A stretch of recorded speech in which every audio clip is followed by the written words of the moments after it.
আজ আমি অনেক দিন পর আবার আপনাদের কাছে আরেকটা নতুন ভিডিও নিয়ে আসলাম। গ্রামে গেছিলাম, 10-15 দিন গ্রামে থাকলাম। সেখান থেকে কচুর মুখী, সেটা আমাদের এলাকায় বলে, সেই মুখী নিয়ে আসছি। সেটা কিভাবে রান্না করে, আলান্না কচু বলে সেটারে, সেটা কিভাবে রান্না করে সেটা আমি আপনাদের দেখাবো।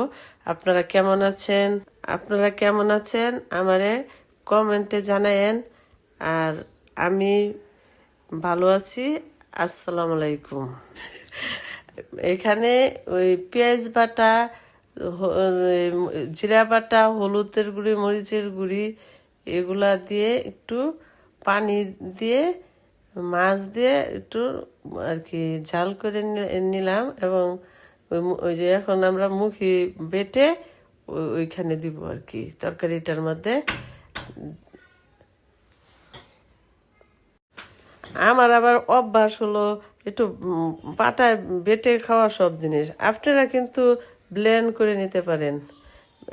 আর আর মাছগুলা কিন্তু এই কচুরমুখী দেওয়া যাবে না। মাছগুলার আবার এই কাটা বাছতে হবে।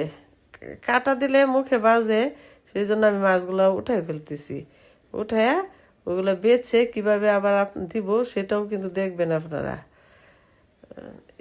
এগুলা হলো ময়মনসিংহের খাবার, কি আঞ্চলিক খাবার। ময়মনসিংহের যে পাটা থেকে বেটে যে দিলাম। আবার এটা যে আমরা খাই, কি দিয়ে খাই জানেন? মেরা পিঠা, চিত্তা পিঠা, এরপর হলো চাউলের রুটি, আটার রুটি, এগুলো দিয়ে খাইতে খুব পছন্দ। আবার গরম ভাত শীতের দিন, ওই ঠান্ডা তরকারি দিয়ে ই দিয়ে মজা আর কি। শীতের সকালে গরম ভাত দিয়ে ঠান্ডা আর কি, বরফ হয়ে থাকে, চাক্কা চাক্কা হয়ে থাকে। এই যে মাছ বাইচ্ছা এখন তরকারিতে দিব আমরা। হ্যাঁ, আর এই তরকারি তো জাল হইতেই আছে। এই তরকারি অনেক প্রচুর জাল হতে হবে। এবং আমার বোনে কি করলো সেটা তো আমি দেখিই নাই।